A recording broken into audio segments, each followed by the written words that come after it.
Thank you very much, Madam Speaker, for the opportunity to present a few points on this very critical suite of legislation that has been put before us in the bill presently before this House. Madam Speaker, permit me to read into the Hansard the long title of this bill for future reference and for reference during my contribution. This bill amends 11 pieces of legislation. It has 13 clauses. The 11 pieces of legislation referred to are, and I'm reading from the long title, this bill is an act to amend the Trustees' Ordinance, Chapter 4 of 1939, the Exchequer and Audit Act, Chapter 6901, the Minister of Finance and Corporation Act, Chapter 6903, Proceeds of Crime Act, Chapter 1127, Income Tax Act, Chapter 7501, the Companies Act, Chapter 8101, the Partnerships Act, Chapter 8102, the Securities Act, Chapter 8302, the Tax Information Exchange Agreements Act, Number 5 of 2020, the Non-Profit Organizations Act, Number 7 of 2019, and the Mutual Administrative Assistance in Tax Matters Act, Number 7 of 2020. This, therefore, Madam Speaker, is a very substantial and critical piece of legislation, given the broad spectrum of acts financially that this bill proposes to impact on. And, Madam Speaker, it is therefore very disappointing to come to this Honorable House to engage in debate and have none other than the Honorable Attorney General refer to my colleagues' concerns as histrionics. I wish to start by fully endorsing the contribution of my colleague, the member for Naparima, and to tell the Honorable Attorney General that what you view as histrionics on this side is born out of the frustration that we feel as a nation. It is born out of the frustration we have felt given the lethargy, the slothfulness, given the laziness of the government of the PNM, Madam Speaker. We all feel it. So if you think that that is histrionics, I'm sorry. Maybe it's because you are living in your clustered environment, protected. You do not seem to understand the frustrations being felt by the citizens of Trinidad and Tobago. Madam Speaker, what the Honorable Attorney General has done is spent on average about 20 minutes having checked the internet and seen what the Global Forum does, to come here and read, to tell us this is what the Global Forum does. He has contributed little or nothing to the actual debate that we are currently engaging in, Madam Speaker. The other few minutes that he spent was spent blaming, ironically, the opposition for the government being, for this country being on the EU blacklist. So allow me, Madam Speaker, to engage that point. Madam Speaker, what does it mean to be blacklisted by the Global Forum? When did that happen? Madam Speaker, the Honorable Member for San Fernando West, he was then Attorney General. He's no longer Attorney General today, but he was then Attorney General. And in December 2017, in a newspaper article of the Newsday, dated Tuesday, 5th December 2017, the Honorable Faris Al-Rawi announced that Trinidad and Tobago is on the EU blacklist. He was critical then, complained vehemently that this was FATCA on steroids. The Honorable Minister of Finance in the other place, Madam Speaker, also complained about Trinidad and Tobago basically being held over the barrel, complained bitterly that they were being forced to bring this legislation before us today. Madam Speaker, what does it mean to be blacklisted? It means, Madam Speaker, that the entities, the various entities, the Global Forum, the EU, etc., have found that this country, that a country, and in this case Trinidad and Tobago, has harmful preferential tax regimes, and they did not commit to addressing these issues by December 31st, 2018. That is what was reported in the newspaper. I'm quoting from the newspaper article again, Madam Speaker. It says, Al-Rawi said the publication of the EU's report is the culmination of the matter in the public domain already. He added that the government had given the assurances to the international bodies that it was committed to the timeline TT had initially submitted under the People's Partnership government. Madam Speaker, I'm continuing.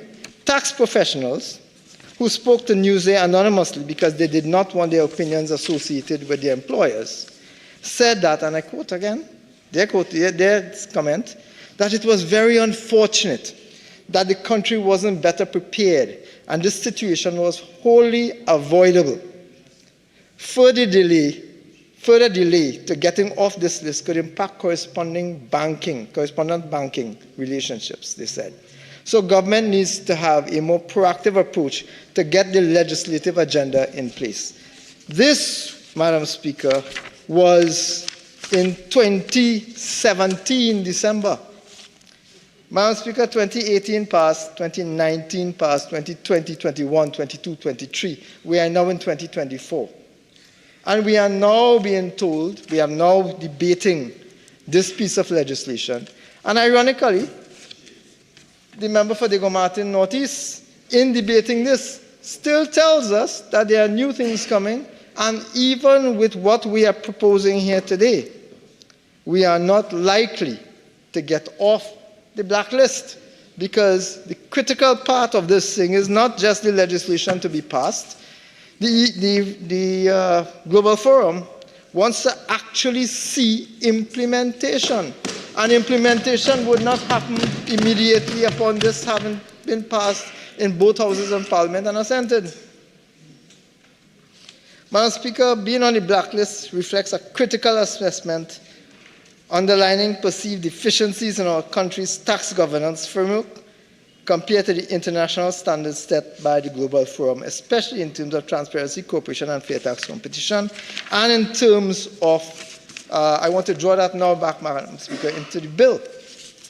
Madam Speaker, I think there can be no issue with this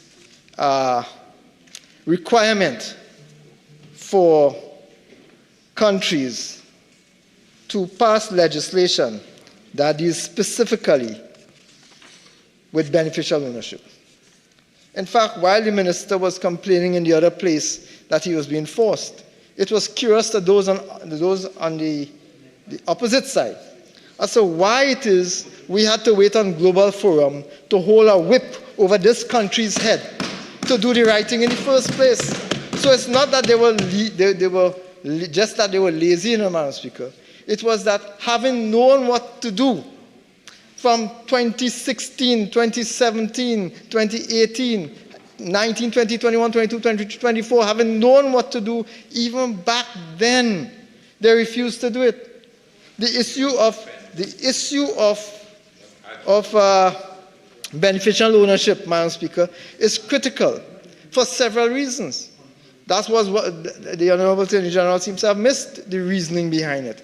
You want to trap beneficial ownership to ensure that those persons who operate, who are in control of the relevant companies, the relevant entities, are held accountable for several reasons. And one of the critical reasons is to ensure that the state receives their tax dues from those who are legitimately liable. So it is not just flim and flam. It should not be because, Madam Speaker, Global Forum is waving this stick. This is something that this government should have been doing from day one. Instead, the Attorney General and the Attorney General before him prefers to sit and blame everybody else for their failure, Madam Speaker. Today, the Honourable Attorney General attempted to shift the responsibility by giving credit to persons, and validly so, who work extremely hard to put this legislation in place. Extremely, extremely hard, because it is to their credit, that given that they have to work with a government that simply has no sense of priority, Madam Speaker. None. One of the reasons why we pursue beneficial ownership, Madam Speaker, is because of the risks. The Attorney General mentioned it and slide away from the specifics.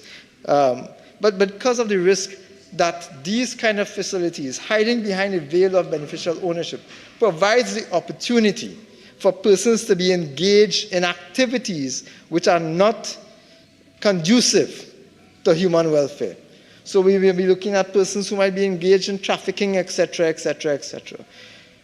That is one of the reasons why people hide behind the different types of vehicles that beneficial ownership is seeking to address, Madam Speaker. The Minister in his presentation referred to, that is the Honourable Minister of Finance, referred to being in a straitjacket that the Global Forum has us in. We are not in a straitjacket, Madam Speaker. The legislation should have been put in place 8 years ago.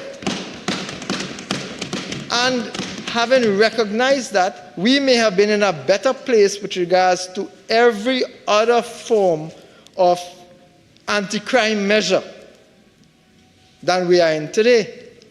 Madam Speaker, my colleague mentioned it, and I want to develop on it. Trinidad and Tobago has been on this blacklist since 2017. Since 2017. And the only reason that this government has rushed to the Parliament, given the Senate short notice and given us a little bit more substantial notice, given that they said this was urgent and it had to be done, is because Global Forum is now threatening. We have a new list coming, and if you are not on the list, you are going to be blacklisted and you will not be revised post-June 2024. The Minister of Finance said basically that. So we have a time frame between which we must act or we will be put on a blacklist again, and sanctions are likely to follow. Madam Speaker, being on a blacklist creates reputational damage for our country.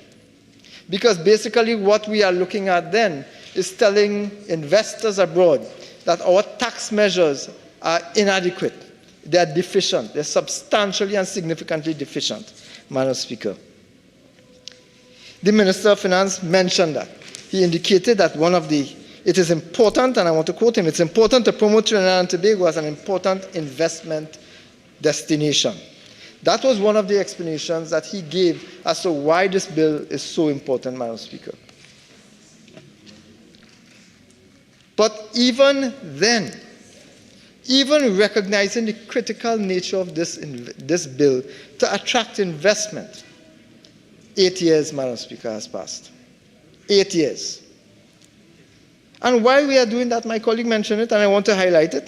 While we are doing that, there are other countries who have been able to get off the very said list that we have been placed on. Barbados got off the list in 2021, Jamaica, Grenada, St. Lucia. My colleague mentioned it, so I wouldn't go into that. But that is because, Madam Speaker, they have serious governments. They have a government who decide that they want to get off this list. They want to attract investment. They want to... Please. Thank you, Madam Speaker. Thank you. I will not be distracted by... Anyway, let's move on. They want to get off the blacklist. They want to attract investment. They want to ensure that businesses come to them. And while they are doing that, Madam Speaker, Trinidad and Tobago is doing the opposite. We seem to be inclined to push businesses away. We seem to be inclined to push investments away, and that is probably why in the last report of investments, we lost over $250 million US in foreign direct investment that should have been coming to Trinidad and Tobago, that left because of the failure of this government to put these pieces of legislation as required by the Global Forum, Madam Speaker. It is a failure of the government. This government simply is not serious when it comes to dealing with any kind of possible, sorry, Mr. Deputy Speaker. This government is simply not serious about dealing with any possible threats to to the economy of Trinidad and Tobago, to persons here in Trinidad and Tobago, their personal safety, to business opportunity. This government simply, Madam Speaker, has no care in the world about it. So it is very likely that we have a situation where we pass this legislation, and we continue to delay in implementation to the point where we remain on the blacklist yet again. Because having been on the blacklist for going on 8 years, Madam Speaker, it seems that this has not impacted a sense of urgency in the government to do anything except come to the Parliament, talk and blame, Madam Speaker. A serious government, Madam Speaker, a serious government would have done substantially more. Sorry, Mr. Deputy Speaker, a serious government would have done substantially more to ensure compliance with the Global Forum, and substantially earlier.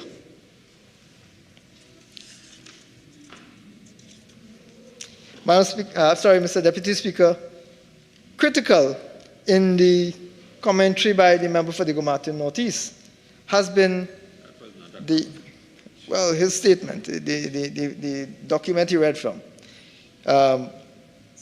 He repeated that the passage of the bill was critical to the development and growth of the Trinidad and Tobago economy. Mr. Deputy Speaker, the passage of the bill was critical to the development and growth of the Trinidad and Tobago economy. They didn't know that in 2017. They didn't know that in 2018. They didn't know that in 2019, 2021, 22, 23, Mr. Deputy Speaker. They knew that. They knew that. It is just complacency. It is just that they do not care. Mr. Deputy Speaker, while I'm on that, let me tie that into another issue, Mr. Deputy Speaker. This bill is critical. It is critical to the development and growth of the Trinidad and Tobago economy. But so are several other pieces of legislation that must be brought to this Parliament, and so are several other actions that are required to be taken by this government for the benefit of Trinidad and Tobago. It is not just this piece of legislation that will be a be-all and end-all to the risk of criminal misconduct by agencies and businesses that are transnational. It is not just that. We have a situation in Trinidad and Tobago now, so this is not just about dealing with the risk of criminal misconduct, Mr. Deputy Speaker. We have a situation where Trinidad and Tobago, our reputation is not just maligned because we have failed to get off blacklists, and the Minister of Finance boasting, in fact, was it the Minister? Yes, no, the AG was boasting that he just read an October 17, 2023 publication that says that the EU has blacklisted Trinidad and Tobago. That is not something that you should even be proud about. That is something that should be a sense of shame, because we have been blacklisted because of their fault. So it is government's inaction that has caused substantial reputational damage to this country. It is their inaction with regards to the Global Forum. It's their inaction with regards to the EU. It's their inaction in dealing with the critical other issues which impact investment decisions. Mr. Deputy Speaker, we have the worst crime rate we have ever had in our country right now. The worst crime rate ever. This legislation deals with one part of the crime. It deals with one part of the reputation, the reputational damage that has been caused by the slothfulness of this government. But there are other actions that the government must take. Mr. Deputy Speaker, this morning, a gentleman who I know on a personal basis, a businessman who has invested substantially in this country, he imports material from throughout the European Union, from the United States, Mr. Deputy Speaker. This morning, his home was subjected to a home invasion. His family was assaulted and beaten. The gentleman died. I wish to extend sincere condolences to him and to everyone else who have become a subject of criminal activity in this country, Mr. Deputy Speaker, because that level of criminal activity That level of criminal activity has done substantial damage to our international reputation. Because when you look at what is happening in this country, you see the government of Trinidad and Tobago failing internationally and failing locally, which is why the Canadian government, which is why the United States of America, and others to come have put on their travel advisories extreme caution in coming to Trinidad and Tobago. Extreme caution. So, Mr. Deputy Speaker, this is not enough. This piece of legislation, as substantial as it is not enough to undo the damage caused by this government. What we need, Mr. Deputy Speaker, is a change.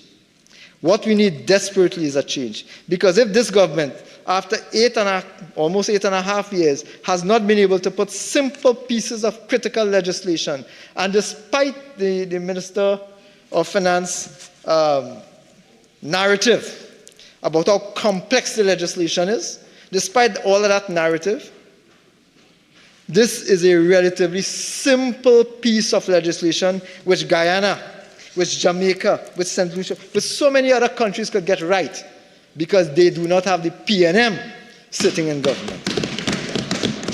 A serious government, Mr. Deputy Speaker, a serious government would have determined that, you know what, it is critical that persons comply, entities comply with the requirements of the bill before us in terms of identifying persons who may have beneficial ownership, in terms of establishing the registration exercise. A serious government would have focused on that and shown their seriousness in terms of the penalties that should have been applicable. Other countries, Mr. Deputy Speaker, Barbados, for example, my colleague mentioned Barbados because they seem to know what they're doing. Barbados has a fine of $100,000 or imprisonment of a term of 5 years or to both. A substantial term, a substantial fine, that's 100,000 Bajan dollars. Jamaica,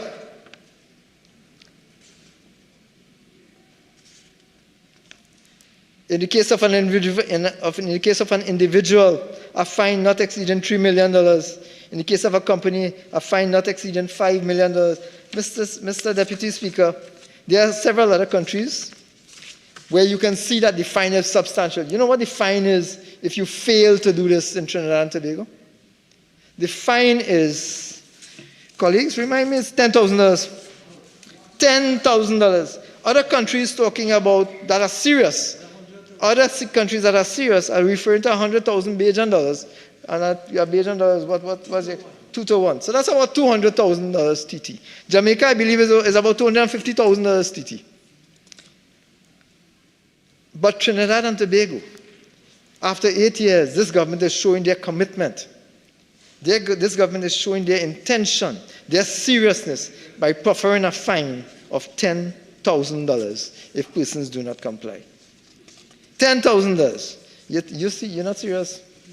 You're not serious. But it's not just that.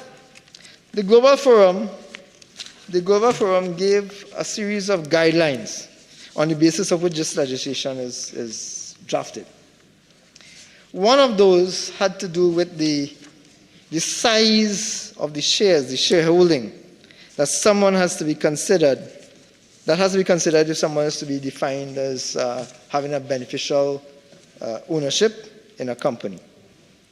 Their value is 25%. That is their value, 25%. St. Lucia, off the list, St. Lucia. The guidelines defined ultimately own and control as a direct or indirect ownership or control of 25% of the shares. 25% or more of the shares. That is St. Lucia. That is from the St. Lucian Anti-Money Laundering Prevention Amendment Act of 2021.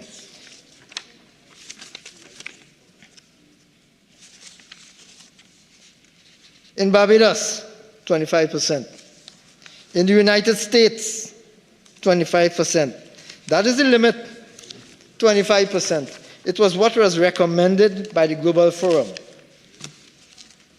This minister and this government decided that they should not go to 25%.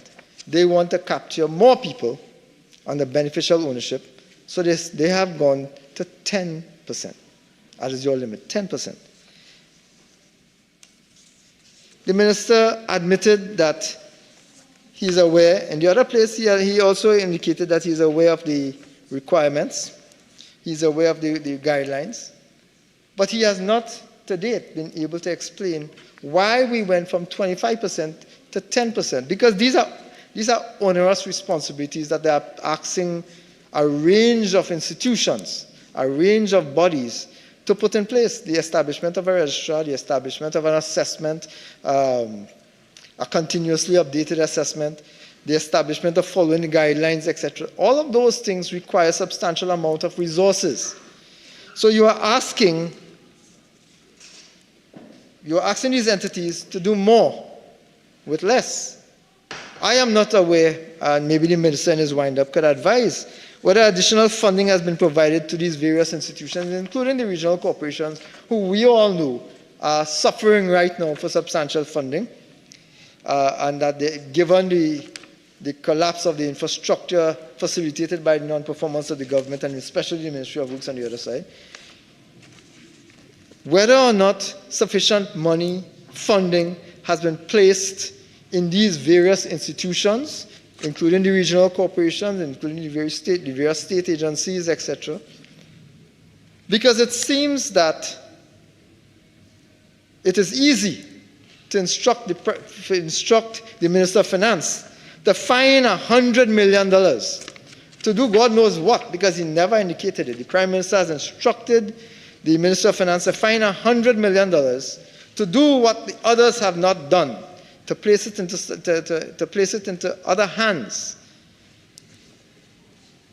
I didn't know it was so easy to find $100 million, but it makes for good optics. It makes for good newspaper reading that the Prime Minister is busy. He's getting action done. He's found $100 million, and he's therefore able to treat with crime.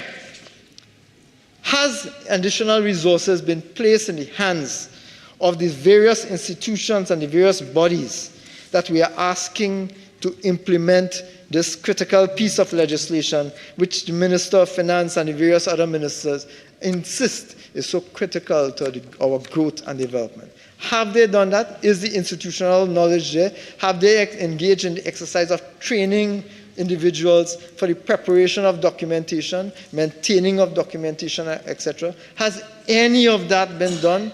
Are these institutions currently prepared and ready for the implementation of this critical piece of legislation that this government has been playing with for the last 8.5 years? Has that happened? My information, Mr. Deputy Speaker, is not a single thing has been done in the various ministries, and I can speak for the local government bodies. They have not been put at notice. No attempt has been made to create a space for them to have the ability to respond to this. So again, it comes back to implementation. Again, it comes back to implementation. And I'm glad the Minister of Finance raised another issue. The other issue he raised that caught my attention is that he is corporation sole. Now, we knew that. He is corporation sole. He must be the most soulless corporation sole that there is. But he is corporation sole. The question I have for the Honourable Minister is, will the Honourable Minister, there's a fine here, trivial as it is, because quite frankly the government has not shown their seriousness in it, but there's a fine here if they do not comply. So if these various institutions does not comply, the minister who is in charge, he is corporation sole, he is now liable. On 3 occasions, the minister boasted about having to come and sign all these forms just because he is corporation sole, etc. He is now liable. Mr. Deputy Speaker, I sit as the chair of the Public Accounts Committee. Honourable Member, your initial speaking time has elapsed. You have an additional 15 minutes. You care to avail yourself? Yes, thank you, sir. Proceed. Mr. Deputy Chairman, I sit as the chairman of the Public Accounts Committee. And I bear no secrets, I yield no secrets in telling you, because it's well-known public knowledge, that there are countless entities which fall under the Ministry of Finance, which fall under his guidance as corporations, so that he was boasting about just now, that have not filed their statutorily required declarations, that have not filed their statutory obligations, their audited financial statements. They have not filed their tax reports as required by law, in many cases, for decades. So you will forgive me if I have no confidence that this government will be able to implement this piece of legislation, as critical as it is, given their history in failure to implement. Perhaps worse than that, sir. Perhaps worse than that. We have had the unfortunate experience where we have debated in the Parliament extremely critical pieces of legislation, and we've had the benefit where the government of the day, the current government, stood here and defended and cried out the critical need for these pieces of legislation, the procurement legislation, Mr. Deputy Speaker. And before they implemented it, they gutted it. And as I stand here today, there are agencies under this government that still have not fully implemented or put in place the measures for implementation of the procurement legislation, as gutted it as it is. That is a failure for this government, again, for 8 years, going on 9 now. So you will forgive me, sir. But my staff has done a bit of research which I would like to share. I would like to share with the members of the public. In fact, I will just summarize. One of the critical things that we have found, and I discovered in trying to go through this amendment, and trying to go through this legislation, is the complete absence of updated laws of Trinidad and Tobago for the benefit of the public and for the benefit of businesses and investors willing to come to Trinidad and Tobago. The last time the Honorable Attorney General is no longer here, the Minister of Finance is no longer here, that is the level of importance that the Minister of Finance and the Attorney General, that is the level of importance they place on a very critical piece of legislation that we are debating here today. They are absent from the chamber, completely absent. The junior Minister of Finance is also absent. Will depend on his other colleagues to carry the information to him. It will not. I take your point, colleagues. The thing is that in trying to understand this legislation, in trying to analyze the legislation, it became clear, because we've had this experience before, that we are making substantial changes to legislation and the amendments that, and there's no consolidated laws of Trinidad and Tobago. They have not done it. They have not done it for years. I think the last version was in 2016, the 2016 version. So from 2016 to now, substantial changes have been made to legislation. My staff did a proper explanation as to what the effect of this is. I'm sorry if I'm boring you, sir.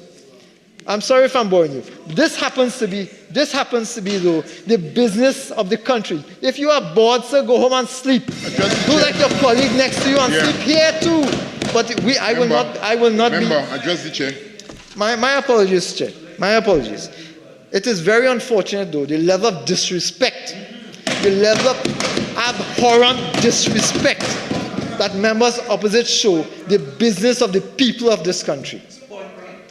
Very, very disappointing. Very disgusting, sir. Very disgusting. So if I'm a bit annoyed about it, it's because I spend time to come here to do the people's business. But if they're too busy fetting and partying, they can't come to do the people's business. That's their responsibility, not mine. That is not mine. It highlights the point, sir. It highlights the point. Excuse me? It highlights the very same point I was making earlier. The slothfulness, laziness, incompetence of this government in securing the rights, safeties of Trinidad and Tobago citizens. Silence. You continue to fail the population of this country. Don't come here and boast about it. Stay home, sleep.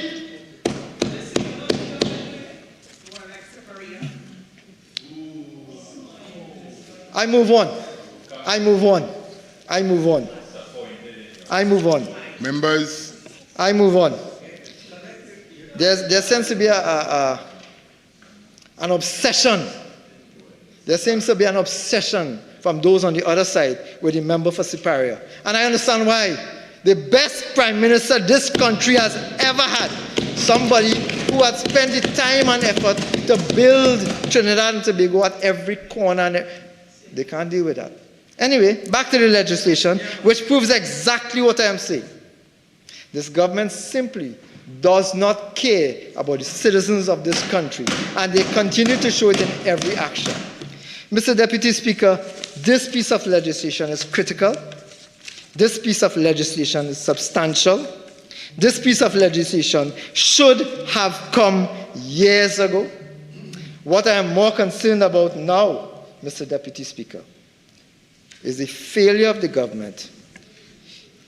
They come today to tell us today that what we are doing here is not enough. They wait, they dilly-dally, and complain that the goalpost is moving. Other countries, as my colleague said, other countries seem to have different goalposts.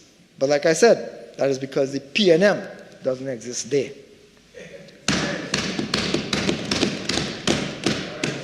I urge this government to stop playing games with the lives of citizens, to stop playing games with the business community, to stop playing games with our international and domestic reputation, that this piece of legislation finally in one form is going to be addressed, but our international reputation, as I indicated, is already damaged by the uncontrolled runaway crime that we face in this country.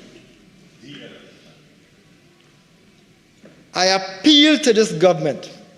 If you cannot do the job that you have been placed there to do, do the honorable thing. Do the honorable thing. Leave. Mr. Deputy Speaker, as I wrap, I have a couple more minutes, I believe. There is, in this document, continuous reference to a prescribed form. Continuous reference to a prescribed form. My colleagues asked, where the form? Because you've been working on this thing for 8 years. 8 years. Barbados. I know they hate to hear about Barbados. Barbados. The form, the prescribed form, is actually in the legislation in Barbados. So if you are really serious about treating with our obligations, or our international and local obligations, bring the form, bring it here. You know, my colleague mentioned earlier, and we said it in the other place, this opposition is anxious. We are desperate to support good legislation. We want to see, ironically, we want to see this country get better. We want to see improvement in the substance and quality of the lives of our citizens. But under this government, we continue to see the opposite happen. Today, I put this government on notice. The Prime Minister and his ministers can remain part of the problem, or they can join in the national discourse and become part of the solution. If after 8.5 years they are still not ready to take command of national security and to take command of the international obligations under the Global Forum and the EU, if up to now, after 8.5 years, they are still not ready to take command, then it is clear that they will never be ready. So whether they are on board or not, we are going forward. Whether they are ready or not, we are done with waiting for them. I put this government on notice that we will be challenging you. We will be calling you out in every step, in every action you take, until you get this thing right or out of this house. Mr. Deputy Speaker and members of the House, I thank you very much.